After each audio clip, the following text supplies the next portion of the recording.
Camera ಅಂತ ತಕ್ಷಣ ನಮಗೆ ನೆನಪಿಗೆ ಬರುವಂಥದ್ದು ಸೋನಿ, ನಿಕಾನ್, ಕೆನಾನ್ ಹಾಗೂ ಮತ್ತಿತರ ಕಂಪನಿಗಳು. ಅದೇ 80 ಹಾಗೂ 90ರ ದಶಕದಲ್ಲಿ ನಮಗೆ ನೆನಪಿಗೆ ಬರ್ತಾ ಇದ್ದಂಥ ಒಂದೇ ಕಂಪನಿ ಕೊಡಾಕ್. ಹೌದು, 80 ಹಾಗೂ 90ರ ದಶಕದಲ್ಲಿ ಕೊಡಾಕ್ ಕಂಪನಿಯ ಕ್ಯಾಮ್ರಾಗಳು ತುಂಬ ಫೇಮಸ್ ಆಗಿದ್ವು. ಕೊಡಾಕ್ ಕಂಪನಿ ಪ್ರಾರಂಭ ಆಗಿದ್ದು 1892ರಲ್ಲಿ, ಅಂದರೆ ಸುಮಾರು 128 ವರ್ಷಗಳ ಹಿಂದೆ. ಶುರು ಮಾಡಿದವರು ಜಾರ್ಜ್ ಈಸ್ಟಮನ್ ಹಾಗೂ ಹೆನ್ರಿ ಹೇ ಸ್ಟ್ರಾಂಗ್. ಸೆಪ್ಟೆಂಬರ್ 4, 1888ರಲ್ಲಿ ಕೊಡಾಕ್ ಕಂಪನಿನ ಸ್ಥಾಪನೆ ಮಾಡ್ತಾರೆ, ಅಂದರೆ 20ನೇ ದಶಕದಲ್ಲಿ. ಇನ್ನು ಕೊಡಾಕ್ ಅನ್ನೋ ಹೆಸರು ಹೇಗೆ ಬಂತು ಅಂತ ನೋಡೋದಾದ್ರೆ, ಈಸ್ಟಮನ್ ಅವ್ರಿಗೆ ಕೆ ಅನ್ನೋ ಲೆಟರ್ ಮೇಲೆ ತುಂಬ ಫೇವ್ರೇಟ್ ಆಗಿರುತ್ತೆ. ಈಸ್ಟಮನ್ ಹಾಗೂ ಅವರ ತಾಯಿ ಸೇರಿ ಕೊಡಾಕ್ ಅಂತ ಹೆಸರಿಡ್ತಾರೆ. ಹೆಸರು ಇಡಬೇಕಾದ್ರೆ 3 ರೂಲ್ಸ್ಗಳನ್ನ ಫಾಲೋ ಮಾಡ್ತಾರೆ ಈಸ್ಟಮನ್ ಹಾಗೂ ಅವರ ತಾಯಿ. ಮೊದಲನೇದು, ಹೆಸರು ಚಿಕ್ಕದಾಗಿರಬೇಕು. ಎರಡನೇದು, ಓದೋದಕ್ಕೆ ಹಾಗೂ ಉಚ್ಚರಿಸೋದಕ್ಕೆ ಸುಲಭವಾಗಿರಬೇಕು. ಮೂರನೇದು, ಹೆಸರು ಬೇರೆ ಯಾವುದೇ ಹೆಸರನ್ನ ಹೋಲುವಂತಿರಬಾರ್ದು. ಸೊ ಈ 3 ರೂಲ್ಸ್ಗಳನ್ನ ಫಾಲೋ ಮಾಡ್ತಾರೆ ಈಸ್ಟಮನ್ ಹಾಗೂ ಅವರ ತಾಯಿ. ಅದೇ ರೀತಿ 1920ರಲ್ಲಿ ಜಾಹೀರಾತು ಪ್ರಕಾರ ಟ್ರೇಡ್ ಮಾರ್ಕ್ ಅವಶ್ಯಕತೆಗಳನ್ನ ಪೂರೈಸಲು ಸರಳವಾಗುತ್ತೆ ಈ ಕಂಪನಿಯ ಹೆಸರು. 1888ರಲ್ಲಿ ಜಾರ್ಜ್ ಈಸ್ಟಮನ್ ಅವರು ರೇಸರ್ ಹಾಗೂ ಬ್ಲೇಡ್ಸ್ ಬಿಸ್ನೆಸ್ ಮಾಡೆಲ್ಸ್ ಮಾದರಿಯಾಗಿ ಕಮ್ಮಿ ಬೆಲೆಯಲ್ಲಿ ಕ್ಯಾಮ್ರಾಗಳನ್ನ ಮಾರಾಟ ಮಾಡಲಿಕ್ಕೆ ಶುರು ಮಾಡ್ತಾರೆ. ಹಾಗೆ 1975ರಲ್ಲಿ ಅವರ ಫಸ್ಟ್ ಡಿಜಿಟಲ್ ಕ್ಯಾಮ್ರಾನು ಮಾರಾಟ ಮಾಡಲಿಕ್ಕೆ ಶುರು ಮಾಡ್ತಾರೆ.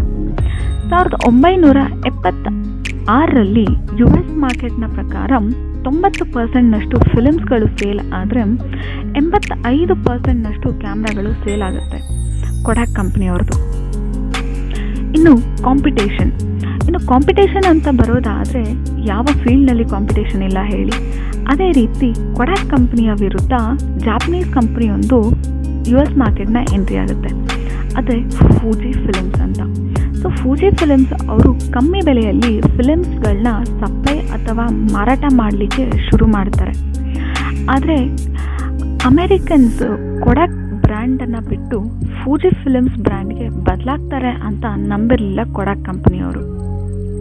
1984 ಲಾಸ್ ಏಂಜಲ್ಸ್ ಒಲಿಂಪಿಕ್ಸ್ನಲ್ಲಿ ಅಧಿಕೃತ ಚಲನಚಿತ್ರವಾಗುವ ಅವಕಾಶನ ಕಳ್ಕೊಳ್ಳುತ್ತೆ ಕೊಡಾಕ್ ಕಂಪನಿ. ಈ ಅವಕಾಶ ಫೂಜಿ ಫಿಲ್ಮ್ಸ್ ಅವ್ರಿಗೆ ಬರುತ್ತೆ. ಇದು ಫೂಜಿ ಫಿಲ್ಮ್ಸ್ ಅವ್ರಿಗೆ US ಮಾರ್ಕೆಟ್ನಲ್ಲಿ ಶಾಶ್ವತವಾದ ಹೆಜ್ಜೆ ಇಡೋದಕ್ಕೆ ದಾರಿನೂ ಆಗುತ್ತೆ. 1990ರಲ್ಲಿ ಫೂಜಿ ಅವರ ಶೇರ್ಸ್ 10%ನಷ್ಟು ಇದ್ದರೆ 1997ರಲ್ಲಿ 17% ಶೇರ್ಸ್ಗಳನ್ನು ಕೊಡಾಕ್ ಕಂಪನಿಯವರಿಂದ ಪಡ್ಕೊಳ್ಳಿರುತ್ತೆ.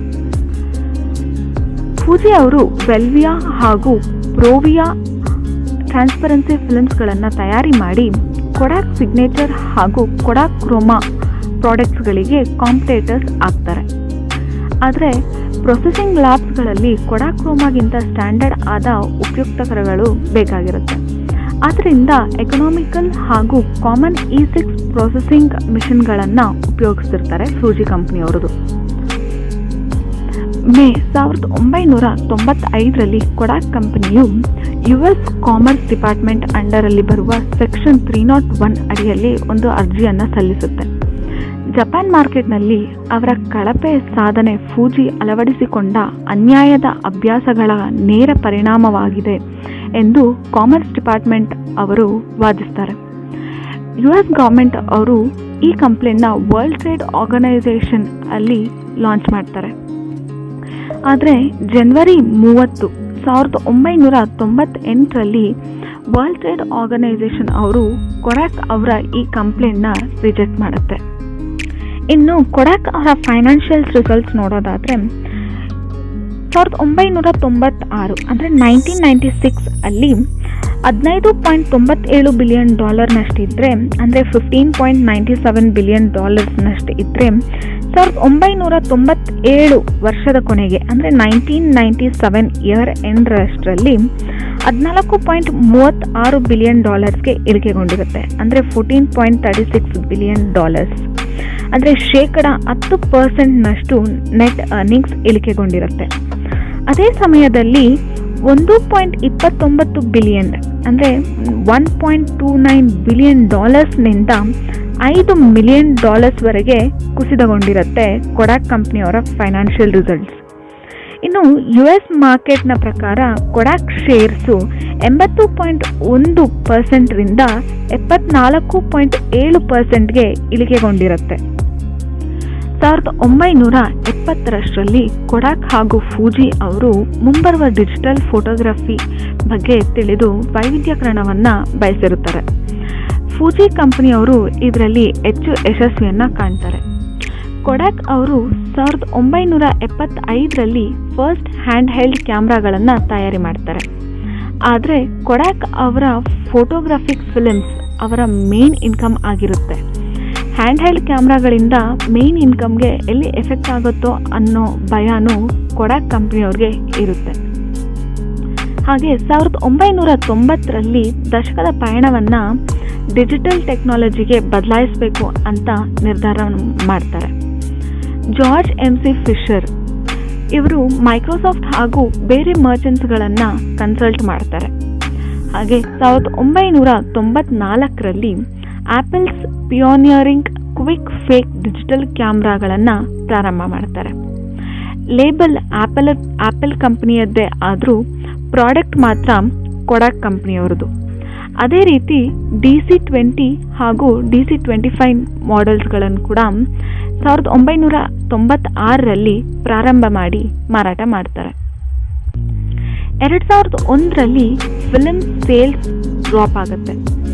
ಕೊಡಾಕ್ ಅವರ ಫೈನಾನ್ಷಿಯಲಿ ಶಾಕ್ಸ್ ಕೂಡ ಜಾಸ್ತಿ ಆಗುತ್ತೆ ಬಿಕಾಸ್ ಆಫ್ ಸೆಪ್ಟೆಂಬರ್ 11 ಅಟ್ಯಾಕ್ಸ್ಗಳಿಂದ. ಇನ್ನು ಡಿಜಿಟಲ್ ಕ್ಯಾಮ್ರಾಗಳು ಇದ್ರೂ ಸಹ ಗ್ರಾಹಕರಿಗೆ ಅವರ ಫೋಟೋಗಳನ್ನು ಕಂಪ್ಯೂಟರ್ಗೆ ಶೇರ್ ಮಾಡಲಿಕ್ಕೆ ಆಗ್ತಿರಲಿಲ್ಲ. ಇದನ್ನು ಗಮನಿಸಿದ ಕೊಡಾಕ್ ಕಂಪನಿಯು ಪ್ರಿಂಟರ್ ಡಾಕ್ನ ಇಂಟ್ರೊಡ್ಯೂಸ್ ಮಾಡುತ್ತೆ.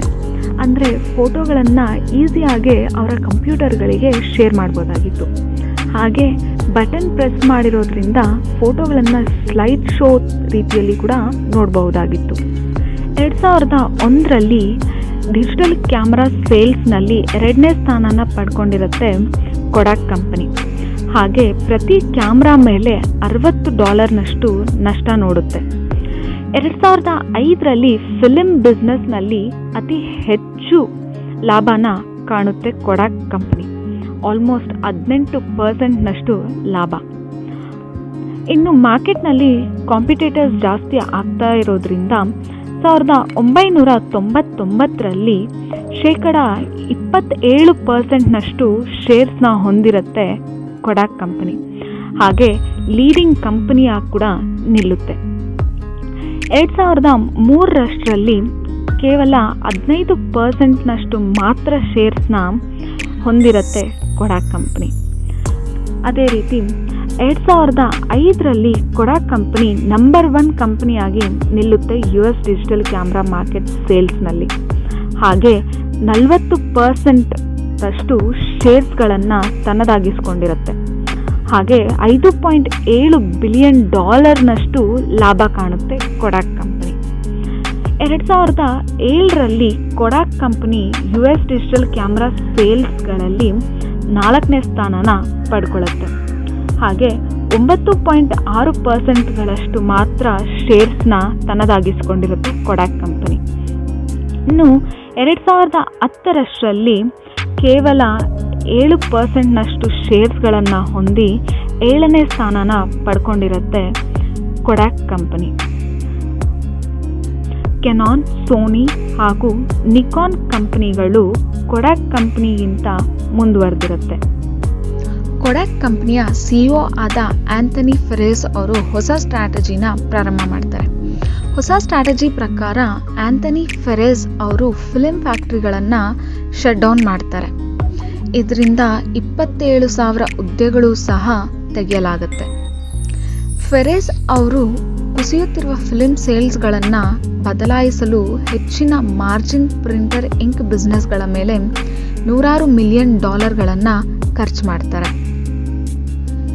ಇನ್ನು 2011ರ ಹೊತ್ತಿಗೆ ಇಂಕ್ಜೆಟ್ ಪ್ರಿಂಟರ್ಗಳು ಲಾಭದ ಹಾದಿಯಲ್ಲಿದ್ದವು.